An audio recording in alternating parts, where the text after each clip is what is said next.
Good morning.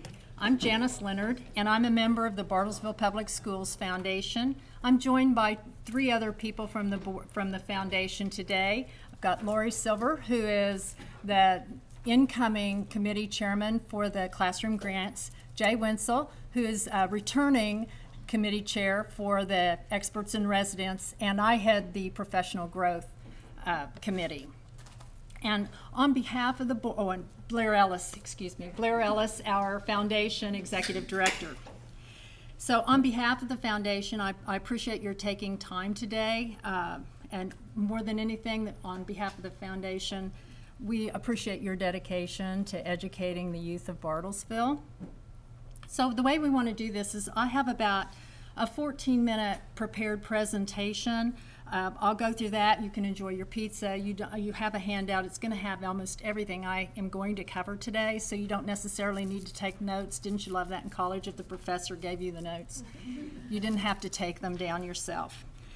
So resources are scarce, and so I'm here to provide a few grant writing hints, and they're just hacks from the reviewer's perspective, not the Ulysses kind, the money kind.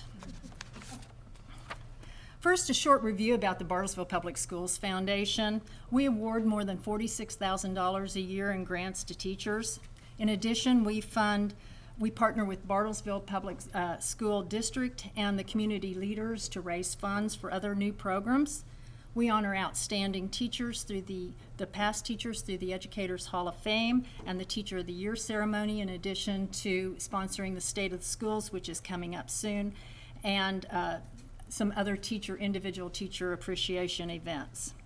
Our goal is to inspire learning, enrich teaching, and accelerate the learning environment. You can see on that slide, let me go back. You can see on that slide just a few of the impacts that we listed as highlights for the school year just passed over on the right side. The foundation has 16 community leaders who oversee its investments. They review, award, and monitor its grants. You're probably most familiar with these, the professional growth, classroom, and experts in residence. In addition, we have a fairly new one called the NOK ACS, which is in a partnership with the Northern Oklahoma section of the American Chemical Society. On this slide, you can see our current annual our annual grant budgets, along with submission deadlines and committee chairpersons. I'm not a professional grant writer, so what I'm going to offer you are some perspectives based on chairing a committee, and they're relevant whether you're seeking grants from our foundation or from other grant givers. First, we hope that you are wildly successful in finding the funds that you seek.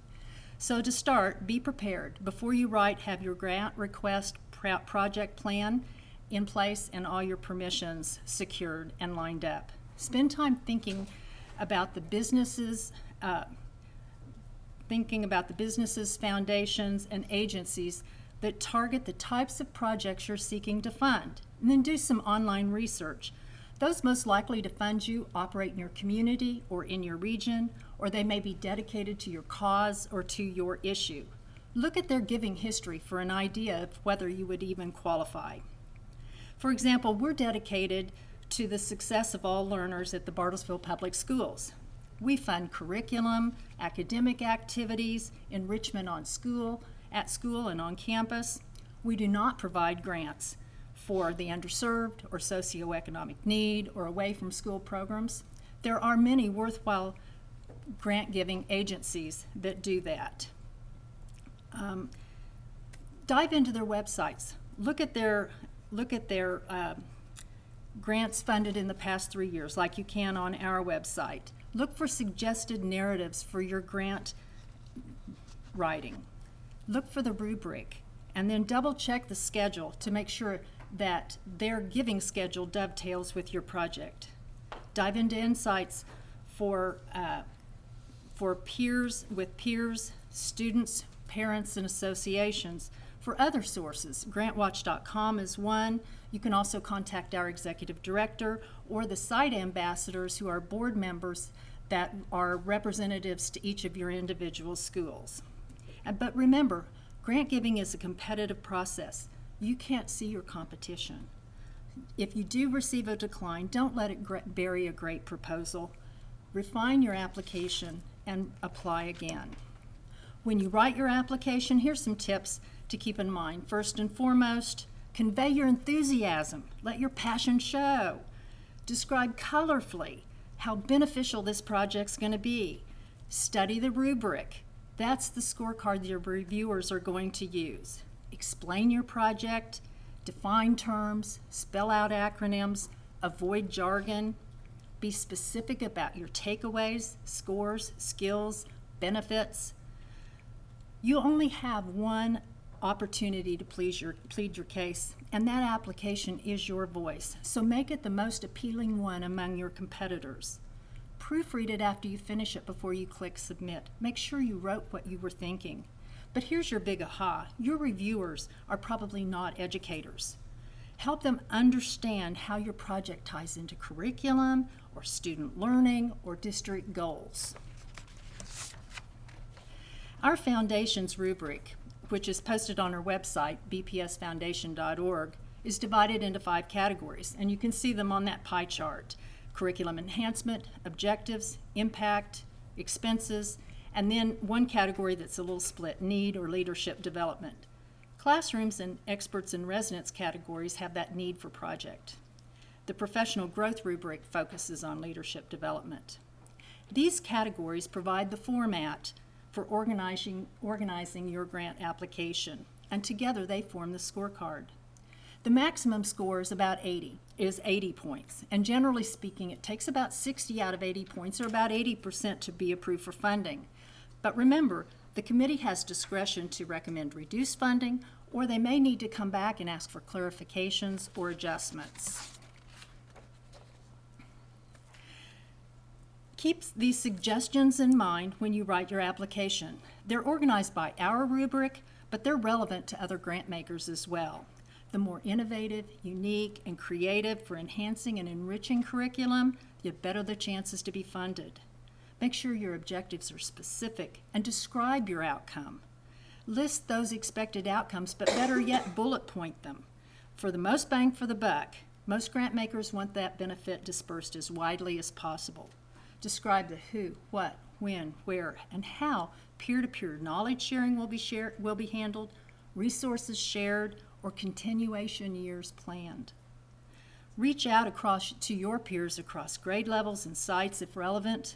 Be inclusive, but remember, few grant makers will fund all participants or be able to fund every activity every year, so be selective. They don't know your district like you do. Provide an Acrobat format, your flyers, brochures, RQs, cost breakouts. Don't expect a link buried in a website to be ferreted out by that committee chairman, and create a document and set it up and then send it to all their committee members, because we do provide all that content to our committee members. They weigh heavily what you have applied for. Your application is your voice during that committee review. And here's some questions that come up.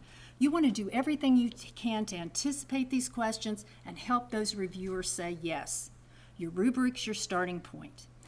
The reviewing and the prioritizing starts with that big idea. Does it target existing curriculum? Does it address a need or a mandate? Does it affect more than one area of instruction? And is there an explanation of how? Has that organization recently funded similar projects? To support that reach and expand it, there may be recommendations that come back to alternate years or alternate different personnel to be involved. But more than anything, if the committee has to guess if it's a great idea, it's probably not well written and supported, even if they'd like to. Your objectives need to include how that equipment or that technology will improve instruction or tie into curriculum or solve a problem or energize and engage students. Express that enthusiasm in your application.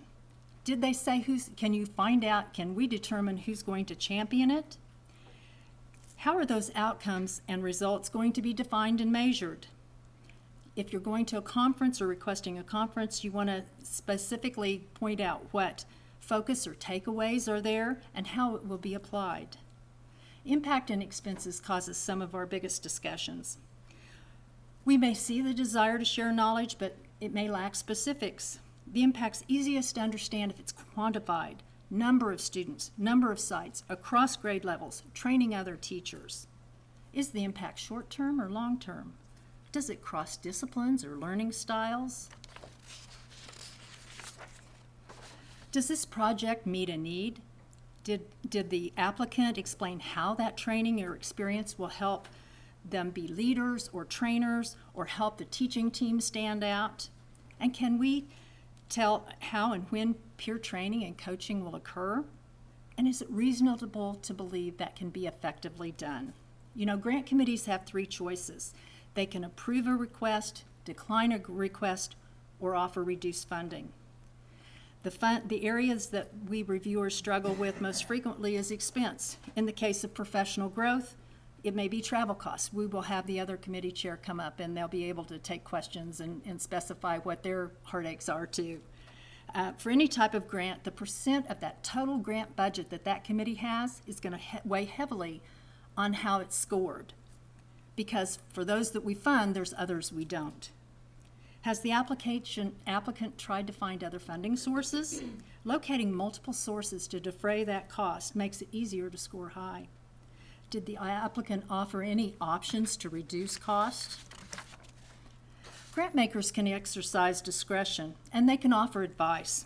We call these the off-rubric considerations, and so here's a few things that influence our decisions. Reviewers want the most bang for their buck. So ask for materials with longer-term shelf life. If an item can be assumed to be short-term, then clarify that in the description. Or better yet, leave it out. Find another source, a PTO or something, for those consumables.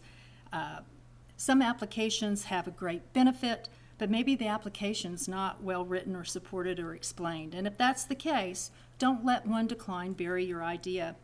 If that grant maker provides an explanation, learn from it and apply again or apply elsewhere. If the grant's declined without a reason, go back to that grant maker and ask for the rationale. They will be able to give you that. They did have scorecards.